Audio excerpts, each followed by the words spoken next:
खरं कार्यकर्त्यांनी जे अतिशय कष्ट घेतले त्याच्याबद्दल संघटनेच्या वतीनं आम्ही कृतज्ञता व्यक्त करतो. महाराष्ट्रात एक प्रकारचा परिवर्तनाची प्रक्रिया सुरू आहे.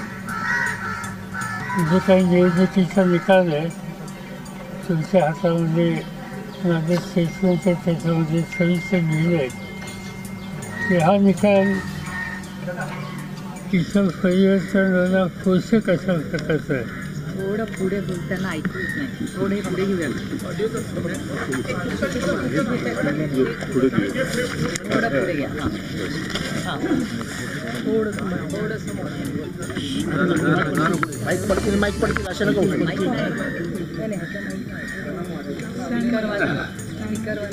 आणि आम्हा लोकांचा प्रयत्न हा राहणार आहे की देशाच्या लोकसभेची निवडणूक झाली सुदैवानं देश पातळीवरचं चित्रसुद्धा अतिशय आशादायक आहे.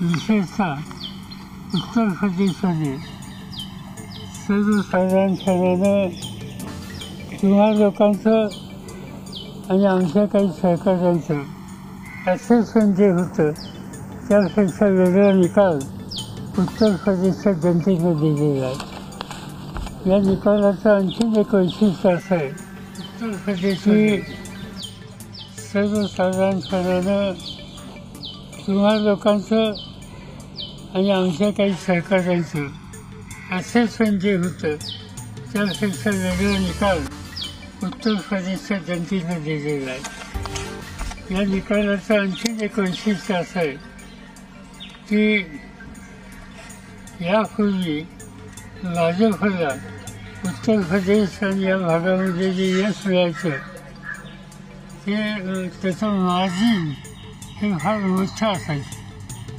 आता त्यांना काही ज्या जागा मिळाल्या त्या मर्यादित अशा प्रकारच्या मार्जिनी मिळाल्या.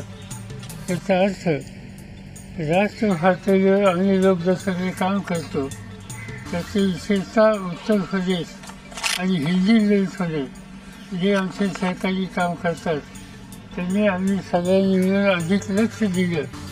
ते आज उत्तरेकडचा जो चेहरा आहे तो बदलायला एक आणखी अशा प्रकारचं चित्र दिसतं आहे आणि त्यासाठी आम्हाला लोकांच्याकडून काळजी घेतली जाईल.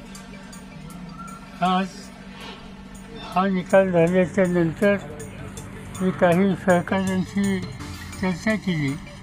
विशेषतः काँग्रेस पक्षाचे अध्यक्ष खरगे, मार्क्सवादी कम्युनिस्ट पार्टीचे प्रमुख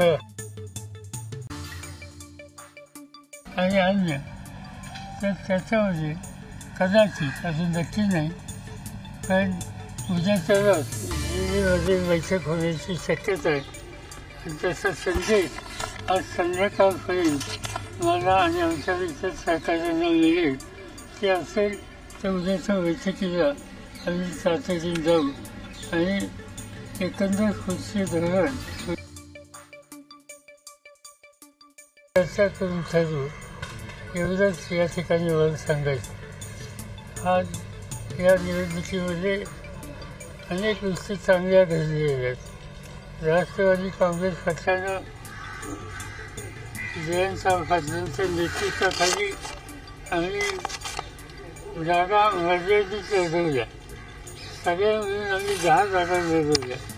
पण त्याच्यामध्ये असं दिसतंय की 7 जागेवर आणखी काही त्याचा पूर्ण काउंटिंग झाली नाही पण 7 जागेवरच्यावर आज आम्ही तुझ्या आहोत. किती 7 आहे? 7 जागेच्यावर आज आम्ही पुढे आहोत. याचा अर्थ 10 जागा लढून 7मध्ये विजय मिळण्याच्या संबंधीचं चित्र. याचा अर्थ स्ट्रायकिंग रेट हा राष्ट्रवादी काँग्रेसचा या निवडणुकीमध्ये निश्चित प्रमाणाने झालेला आहे. हा जो काही यश मिळालं ते यश मिळालं ते एकट्या राष्ट्रवादी काँग्रेसचं यश आहे असं आम्ही मानत नाही. आम्ही ही जी महाराष्ट्र विकास आघाडी केली त्याचा उल्लेख माझ्या स्टेटमेंटमध्ये सविस्तर आहे. त्या आघाडीच्या वतीनं आणि विशेषतः काँग्रेस पक्ष आणि उद्धव ठाकरेंच्या नेतृत्वाखालची शिवसेना आणि आमचे सहकारी या सगळ्यांनी एकत्रित जीवाभावाच्या वतीनं काम करण्याची भूमिका घेतली आणि त्यामुळे ते यश जसं आम्हाला मिळालं राष्ट्रवादीला तसं काँग्रेसला मिळालं. Subscribe now and press the bell icon. Never miss an update.